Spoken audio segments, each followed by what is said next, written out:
And let's close out the podcast making our picks for week 5 in college football. And if you're new, what I just started the last time for week 3 was for eons and eons.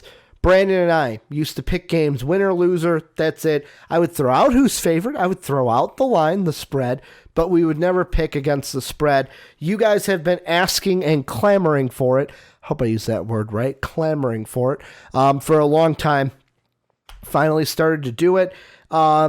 This week, I will say, I am not super confident, as I will do the disclaimer again. I am a newbie when it comes to this. When it comes to picking games against the spread, I even have to go back week 3 and see how right or wrong my picks were against the spread, because it's not as easy as just saying, oh, they won, they lost, they won, they lost. So I'm expecting me to be bad with these picks, but hey, it's a learning process throughout. Let's go through and make some picks for week number 5 in college football. We'll start off with some 2 Friday night games. First one, Penn State and Maryland. And I know Penn State favored by only 6.5 in this one. I'm going to go ahead and go with Penn State to cover here. I think they win by 7 or more. Main reason is I know against Pitt, it was a tough game. They really were, that was when I was like, holy shit, that game's really that close. I know Maryland can be a sneaky team, especially in Maryland. There was one game, I want to say it was week 3, where I was like, oh yeah, Maryland, they're easily going to lose this game, and then they fucking trounced. But I'm going to stay confident. Nittany Lions will win by at least 7 points and cover the spread. Then the other Friday night game, the Arizona State Sun Devils against the Cal Golden Bears. Cal getting 5 points in this one. They're a 5-point favorite. I'm actually going to take ASU in the points because I think ASU wins this game. I do not think Cal wins. ASU's a better team. After their win against Michigan State, Cal 4-0. I kind of think it's kind of a faux 4-0 to pull out the Colin Cowherdism. They're waving their fake ID around, and I think that Arizona State gets the win, gets the big upset in Berkeley, California. So I'm going to take Arizona State and the points take Arizona State and the points against the Cal Golden Bears. Try to use the right terminology too, which if I'm not, tell me in the comment section, because like I said, noob over here, complete novice.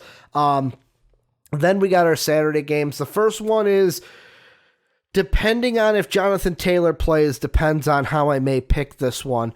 But I'm going to pick it as though Jonathan Taylor plays, but if not, I would flip it if I were you. Northwestern and Wisconsin. This is one where, yes, Wisconsin's a 24-point favorite.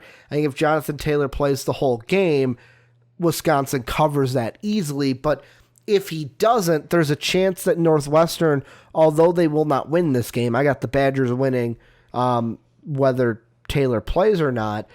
If Taylor doesn't play, though, there's a chance that the Wildcats could cover and the Badgers don't win by 25 or more points, because that's what you would need, 25 or more. So I'm going to go with I'm going to say Taylor plays, and I'm going to go with the Badgers to win by more than 24 points in their game against the Wildcats. Then a game where, picking against the spread. I hate picking against the spread in some of these games. And when I say some of these games, I mean the Big 12 games. Because you've got the Oklahoma Sooners. They're going to welcome in the Texas Tech Red Raiders. And Oklahoma's a 27-point favorite. I want to say, yeah, give it to Jalen Hurts. Give it to the Sooners. They're going to win this by more than 27. But at the same time, it's a Big 12 game. So, it could be 67 to 30, Oklahoma win. Or it could be, 67-65, and the Texas Tech Red Raiders covered. I'm going to go with Oklahoma to cover the spread here, win by more than 27, although this is a sneaky one that I think has the potential to go the other way. Then Middle Tennessee coming in here to play Iowa. This one happening in Iowa City at the Kinnick Stadium. Hope I said that right. Then you've got Iowa. They're obviously the favorite by more than 24 points. This was one also where I didn't know what to do, because if I'm picking straight up, I think Iowa wins the game. But when it comes to mid-Tennessee, taking their Tennessee State game out of it, they play Michigan on the road. They lose by only 19 points. They play Duke at home. They lose, let's say, 41-18. If I'm doing my math correctly, that's, let's see, if I move up, this shouldn't be that hard, Ricky. They lost by 22 points, I want to say? Yeah, 22 points, 23 points. So, I mean, really, I'm going to take, although it pains me to say, and although Iowa has the pass rushers,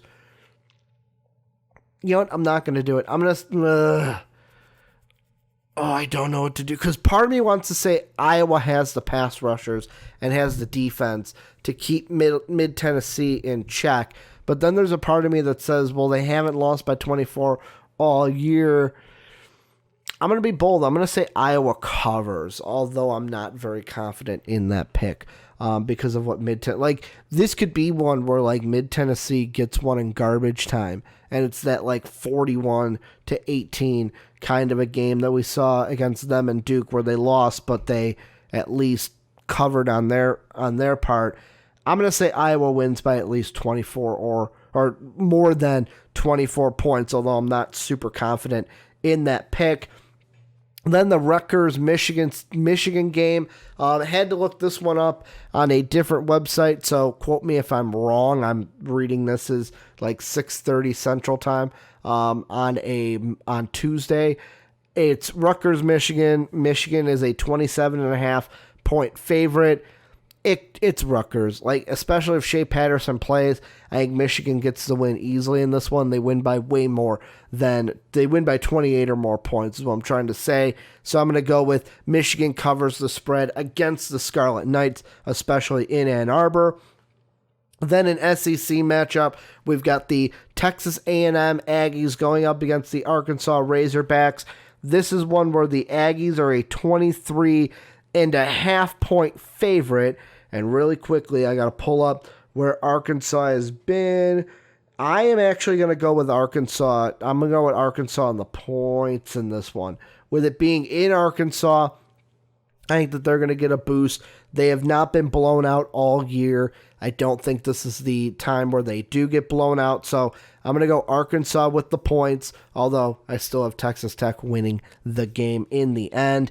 Then to me, the first real interesting game where the outcome, I think Clemson wins, but Mac Brown and his Tar Heels going against the Clemson Tigers, to where I'm going to be bold and I'm going to say Clemson does not cover. I'm going to take North Carolina in the point. So Clemson's a 26.5 point favorite. I don't think they win by that much. I think it's a closer game. I'm going to go with the Tar Heels to get the points, although I do see Clemson winning in the end and staying perfect. Then Ole Miss, Alabama. Yeah, Alabama's a 37.5 point favorite. I'm going to go with Alabama because you don't bet against the Tide in these games, and I wonder how much money you got to put down just to win $1,000, kind of like that Duke game, where I think it was you had to put down, $1,000 to win 100 or something like that, something stupid like that, to where it's not even worth betting on that game. But I'm going to go with Alabama to cover against Ole Miss just because it's Alabama and it'll probably be a blowout for them. Then Notre Dame looking to bounce back against Virginia. Notre Dame only a 12.5 point favorite in this one, so 2 touchdowns could cover for the Fighting Irish. You've got Virginia, who is undefeated coming into this game, and oh man, this is going to be a tough one because Notre Dame has lost one game, Virginia has not. I'm going to go with this to be what should I do? Oh, fuck. I didn't even think about... at first I was going to be like, oh, yeah, Notre Dame, no problem. But now that I'm thinking about it, you know what? I am going to go with Notre Dame to win by at least 2 touchdowns. I think that Ian Book has a bounce-back game, although there's a part of me that wants to say, Virginia loses by, 3. But I'm gonna stick to one of them. I'm going to say the Fighting Irish go ahead and get the win by at least 2 touchdowns. Then, to me, one of the easiest ones, I don't even have to look at the spread to know this because I think it's going to be an upset special. USC going into Washington. Washington getting 10 points, so the 10-point favorite. I got the Trojans. Trojans going to win it outright, so go with the Trojans. Doesn't matter getting the points or whatever. They're going to win the game and continue their hot streak. I really like the streak that they've kind of been on, so I'm going to go with the Trojans getting the win over the 10-point favorite Washington Huskies. Then Indiana, Michigan State. Michigan State's a 14-point favorite. I'm going to go ahead and just status quo. I think that the Sparty, Michigan State, they get the win by more than 14 at home against the Hoosiers. I think this is an easy one. I don't think it's going to be a really close game. It'll be at least a 3-score win for the Michigan State Spartans, so that's another easy one. And then I had a little jump cut there because I went to look up the odd for this game, but I can't find it anywhere. So I'm doing a straight pick 'em for this next one. We've got Towson and Florida. I wouldn't be surprised if I can't find an odds because nobody and their grandmother would bet Towson to win this game. Florida with the win. We move right along. Then Mississippi State and Auburn. The Tigers are an 11-point favorite. I'm going to go with the Tigers to cover the spread here. Win by at least 2 touchdowns in that game. UConn and UCF. UCF, they kind of had a really a closer game than most people expected in their loss, I want to say they did last weekend. But with UConn, and they being the Golden Knights, UCF is a 43.5-point favorite. And this is one where I get the line because you got UConn has lost to Illinois, they lost to Indiana, and with this offense of UCF, they can put up points in a heartbeat. So I'm actually, let's see, they have 1 point loss to Pitt. I'm actually going to take UConn in the points, where I think UCF wins. I don't think they win by 44 or more points. So I'm going to be bold. I'm going to take UConn in the points, but I still think UCF gets the W in the end. Then we've got another matchup. I hate to pick these Big 12 kind of games. However, this one's a little bit closer, so it's easier for me to pick. We got Kansas State going into Stillwater to play the Cowboys from Oklahoma State.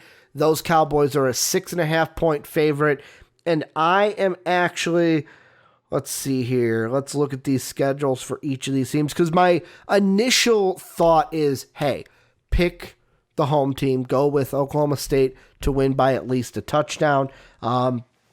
But you look at it, coming off a loss to Texas, I'm actually going to be bold. I'm going to go with the Thundercats in this one, which may be a little bit of an upset, but I'm going to go with taking the Wildcats, Kansas State, and the points. I think that they'll win the game, but even if they don't, and I said 6.5-point favorite, actually, the Cowboys are a 5.5-point favorite. So even if they lose by a field goal, you'd still be in the money. I'm going to go with Wildcats and the points. Then you've got Ohio State, Nebraska. Ohio State, an 18-point favorite. I'm taking this all day, every day. Nebraska almost lost to Illinois. I thought we were actually going to get the better of the Cornhuskers in the end. Yes, I know it's in Lincoln, Nebraska, but this Ohio State team has been really, really, really, really, really, how many reallys do I need to let you know they've been really good so far this year? They blew out Indiana, and that was even a road game for them, 51-10. So I'm going to go and take the Buckeyes to cover the spread and win by 19 or more points. Then the last ranked game we've got is Washington State against Utah, two teams that lost last week. You got Washington State lost, 67-65 to Chip Kelly and the UCLA Bruins. Then you had Utah. They got upset by, you had Slovis got injured. He came out. Fink came in, won the game for the Trojans against Utah. Utah's a 5-point favorite. I am going to take the Utes to bounce back this week, win by a touchdown or more against Coach Mike Leach and his Washington State Cougars. So I'm going to take the Utes, not one Utes, but two Utes, to get the win over the Washington State Cougars. Then, as you guys know, since picking the spread, I did not go away with this tradition from our past podcast, but what I usually like to do is, after picking all the top 25 games, I give you one non-top 25 game and pick that one. Week 3, I picked Illinois and what was it? Was that Illinois UConn or was that no? That was Illinois Eastern Michigan. I remember that because I picked that one. I'm like, oh, we should get the win, and then we lost, and then I was very sad. The rest of that weekend, the game I'm going with this week is a Pac-12 game. It's going to be UCLA and Arizona. Arizona is an 8-point favorite in this game, and the way that I'm looking at it is, you look at Arizona. They're 2-1. They have obviously they've won by more than 8 points in every single one of their games. But you look at Chip Kelly and his offense. Against Cincinnati, didn't really get things going. Against San Diego State, didn't get things going. Against Oklahoma, didn't get things going. Blew up. I'm taking UCLA and the points in this one, to where I feel like if Arizona wins this game, it's going to be by 7, it's going to be by 3, it's going to be by 4, it's going to be by anything less than 8.